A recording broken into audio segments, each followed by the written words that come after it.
ఆర్థిక ఇబ్బందులు తట్టుకోలేక ఓ కుటుంబం ఇంటి నుంచి వెళ్లిపోయిన సంఘటన సిద్దిపేట 1 టౌన్ పోలీస్ స్టేషన్ పరిధిలో చోటు చేసుకుంది.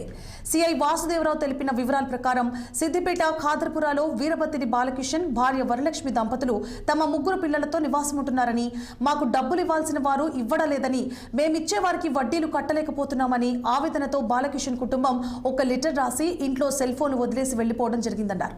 ఇక 2 రోజుల పాటు బాలకిషన్ కుటుంబం కోసం బంధువులు వెతికినా ఆచూకీ లభ్యం కాకపోవడంతో సోమవారం వీరభత్తిని సంతోష్ కుమార్ బాలకిషన్ రాసిన లెటర్ను పోలీసులకు అందజేసి ఫిర్యాదు చేయడం జరిగిందని సీఐ తెలిపారు. ఇక వీరభత్తిని బాలకిషన్ అతని కుటుంబ సభ్యుల ఆచూకీ కోసం ప్రత్యేక టీంను ఏర్పాటు చేయడంతో పాటు కేసును నమోదు చేసి అన్ని కోణాల్లో విచారణ జరుపుతున్నామని సీఐ వాసుదేవరావు తెలిపారు. మధ్యాహ్నం సిద్దిపేట పట్టణం ఖాదర్పురాకు చెందిన వీరభత్తిని వెంకటేష్ అని అతను పోలీస్ స్టేషన్కి వచ్చి ఫిర్యాదు చేయడం జరిగింది. అందులో అతని అన్నైనటువంటి వీరభత్తిని బాలకృష్ణ 56 ఇయర్స్ అనే అతనితో పాటు అతని భార్య మరియు కొడుకు 30 ఇయర్స్ ఉంటాయి. కూతుర్లు ఇద్దరు, ఒక అమ్మాయికి 23 ఇయర్స్, ఇంకొక అమ్మాయి 20 ఇయర్స్.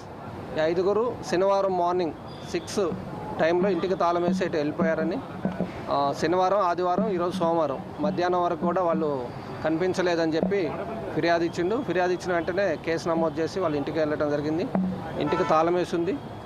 తాళం బ్రేక్ చేసి లోపలికి వెళ్ళి చూస్తే ఒక లెటర్ పెట్టారు. అందులో తనకి చాలామంది అప్పు తీసుకున్నవారు ఇవ్వాలని, అదేవిధంగా తను కూడా అప్పులు వేరే వాళ్ళకి ఇవ్వాలని, ఈ ఇబ్బందులు భరించలేక వెళ్ళిపోతున్నట్టుగా దాంట్లో ఉంది. దాని మీద కేసు నమోదు చేసి దర్యాప్తు కొనసాగించడం జరుగుతుంది. టెక్నికల్ ఎవిడెన్స్, మా ఐడి పార్టీ అన్ని ఎవిడెన్స్ కలెక్ట్ చేసి వాళ్ళు ఎక్కడున్నా కూడా ట్రేస్ అవుట్ చేస్తాం. అప్పులు ఎన్ని అనేది రాయలేదు, దాంట్లో పేర్లు రాసిండు. అతను ఎవరికి ఇవ్వాలి, అతనికి ఎవరు ఇవ్వాలి అనేది కొన్ని దాంట్లో రాసి. మొబైల్స్ అందరి 3 మొబైల్స్ ఉన్నాయి. హస్బెండ్ ఎవరైతే బాలకృష్ణ ఉందో అతను, కొడుకుది, పెద్ద కూతురు, వీళ్ళు 3కి మొబైల్స్ ఉన్నాయి. 3 ఇంట్లోనే పెట్టారు. భార్యకి మొబైల్ లేదు. చిన్న కూతురికి ట్యాబ్ ఉంది, ఆ ట్యాబ్ కూడా ఇంట్లోనే పెట్టేళ్ళారు. దాంట్లో ఒక 3 పేర్లు రాసిండు, ఉన్నాయి, వివరాలు ఉన్నాయి. పేర్లు తర్వాత కరీంనగర్ రోడ్లో పద్మావతి ఏజెన్సీ అనే ఒక మెడికల్ ఏజెన్సీ నడుపుతుందని తెలిసింది.